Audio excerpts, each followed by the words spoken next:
siempre presente en la Unión Europea por todos los temas de gobernanza, humanos. Las dos últimas presentaciones de dos especialistas, Mariana Ajausen, es argentina, egresada en Ciencias de la Comunicación en la Universidad de San Andrés y presentaba en Cuba, especialista en derechos humanos y actualmente coordina el proyecto de conducta empresarial responsable para América Latina y el Caribe, el alto comisionado para los derechos humanos de las Naciones Unidas. ¿Lo he dicho bien?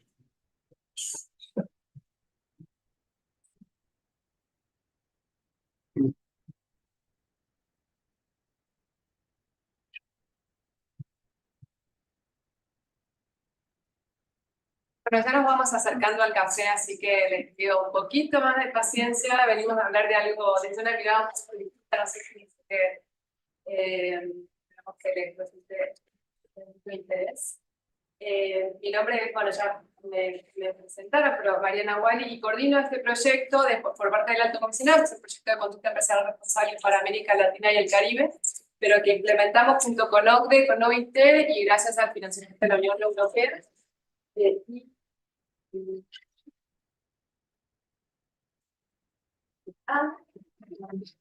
Muchas gracias.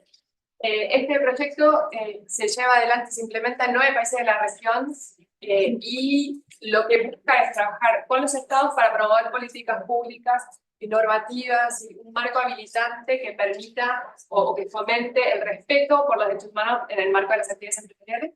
Trabajamos también directamente con empresas, generando capacidades, generando espacios de trabajo conjuntos para que las empresas vean de qué manera se implementan estos procesos de debida diligencia en derechos humanos en sintonía con los estándares internacionales. Y también trabajamos con otros actores de la academia, sociedad civil, comunidades, etcétera, también para promover desde los distintos ángulos que en el marco de las actividades empresariales se respeten los derechos. Los tres documentos madre que tenemos son la declaración tripartita de la OIT sobre empresas multinacionales y la política social, la directriz de la OCDE para empresas multinacionales y los principios rectores de las Naciones Unidas para los Derechos Humanos. Entonces, yo les quería simplemente traer, porque todos estos lineamientos se diferencian un poco de estas estrategias de ASG o de sustentabilidad y demás, presentan un marco un poco diferenciado, pero que surge, y por eso simplemente contarles de dónde viene, que son en el marco de procesos de consenso internacional, de debate en donde participaron las empresas y también los estados, y dentro de estos procesos largos de consulta se adoptan los principios rectores de Naciones Unidas en 2011 y son adoptados por el Consejo de Derechos Humanos, en donde están los estados. Entonces tiene un nivel y un peso, una legitimidad este tipo de estándares de consenso internacional. Entonces marcan las expectativas sobre tanto los estados como las empresas en sus roles complementarios, ¿no? De qué manera deben actuar o se deben de llevar a cabo los negocios por parte de las empresas. Entonces, hay una idea de que en este objetivo de roles diferenciados hay un primer pilar que se marca en los principios rectores, que es el deber del Estado de proteger los derechos humanos contra abuso de terceros. Y esto incluye a las empresas, obviamente, y no es nada nuevo, ni para los estados ni para las empresas, porque simplemente responde a los estándares internacionales que emanan de los tratados que todos conocemos y que los estados sobre los cuales ya han adherido, ratificado, etc. Entonces no presentan nada nuevo para los estados y para las empresas. Cuando se le habla a las empresas, dice, bueno, las empresas tienen que respetar los derechos humanos y para eso tienen que identificarlos, obviamente, análisis de riesgos, en impactos reales y potenciales que pueden llevar adelante las empresas, tienen que identificarlos, tienen que prevenirlos, tienen que mitigarlos, y para eso hay procesos, hay herramientas disponibles a partir de los cuales nosotros trabajamos en este proyecto de conducta empresarial responsable para generar estos espacios en donde las empresas empiezan a conocer más y mejores herramientas para cumplir efectivamente con estos estándares de expectativa de conducta. Entonces, el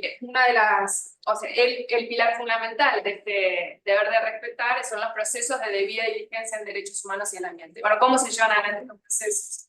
¿Qué etapas tienen? ¿Qué tiene que cumplir cada una de las etapas? ¿Qué implica hacer un análisis de impacto con una mirada de derechos humanos? Todo eso es lo que vamos trabajando con las empresas en el marco de este proyecto que llevamos adelante en la Unión Europea.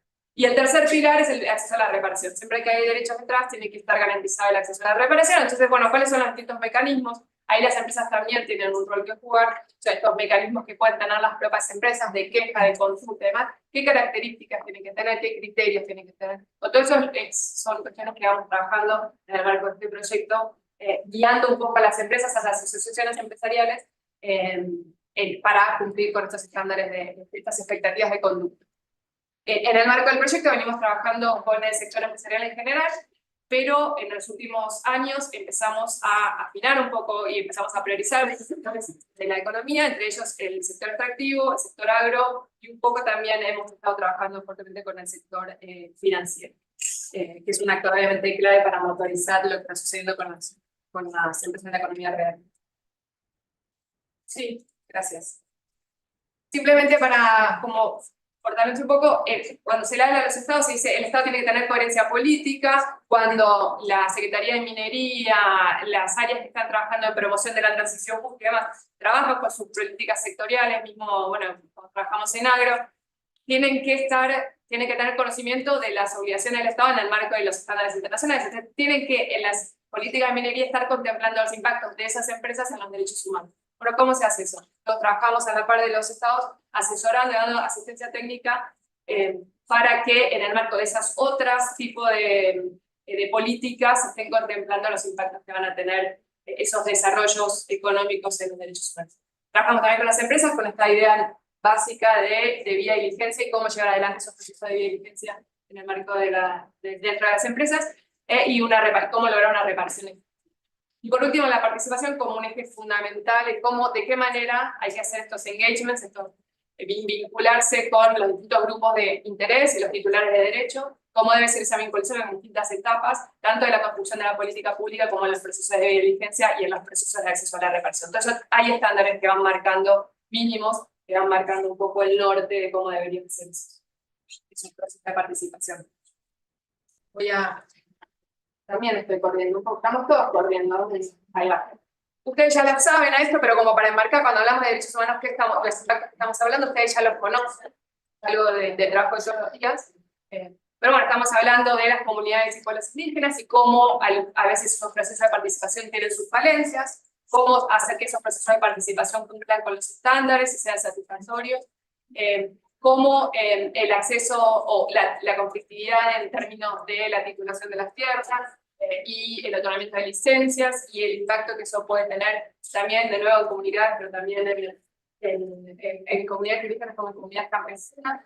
Todo lo que es, obviamente, y esto es lo más común que se relaciona, es la situación de los trabajadores, tanto propios como de la cadena de valor, porque es una agenda que extiende la responsabilidad no solo a la empresa, sino hasta el fondo de la cadena de valor. ¿Qué está pasando con la seguridad, la salud de los trabajadores, la formalidad del empleo y demás? También hay, obviamente, el tema del medio ambiente está presente, tanto como un derecho en sí mismo, como el impacto que tienen otros derechos, la salud, puede tener el derecho a la educación y demás, impactos por el propio derecho que estamos contemplando, pero bueno, y acá los temas de acceso al agua como uno de los temas fundamentales, pero también contaminación obviamente de las tierras y cómo eso afecta a los medios de vida de las comunidades locales, y las personas defensoras de derechos humanos. Eso es un gran tema en América Latina, las personas defensoras de derechos humanos están en mayor riesgo en América Latina que en otras regiones, las estadísticas marcan eso, entonces, bueno, de qué manera las propias empresas se ponen como prioridad la tolerancia cero hacia las amenazas o violencias que se pueden dar con personas que están defendiendo derechos y están defendiendo el ambiente. Entonces, esto es, cuando hablamos de la agenda de empresas y derechos humanos, hablamos de este tipo de temas en el sector extractivo. Muy bien, y para hablar de algunos ejemplos bien específicos, bueno, cuando hablamos de obligaciones del Estado, estamos pensando en cómo alinear las políticas nacionales de transición justa con los derechos humanos. O sea, la transición justa tiene que llevar adelante respetando los derechos humanos como un piso mínimo. Cómo diseñar políticas públicas, de nuevo, ¿no? En donde se promueva el comportamiento, se promueven expectativas claras del comportamiento de las empresas en el desarrollo minero, y en términos de las empresas, cómo llevar adelante estos procesos de vida en derechos humanos y el ambiente con participación significativa. ¿Qué significa eso? cómo se presta especial atención a grupos en que sabemos que están en situación de mayor vulnerabilidad, cómo los identifico, qué implica y qué medidas tiene que tomar la empresa para acercarse y saldar un poco esas brechas en el acceso a derechos de algunos grupos. Un poco cuando hablamos de empresas y derechos humanos hablamos de estas cuestiones, vamos promoviendo esta agenda de la mano de la Unión Europea, así que bueno, quedo después a disposición para conversar, tanto si tienen dudas como si quieren tener más información sobre estas instancias de capacitación y de diálogo que tenemos con empresas, porque creo que el público es mayoritariamente empresas, pero también con los estados. Así que bueno, muchas gracias y le paso a Carlos.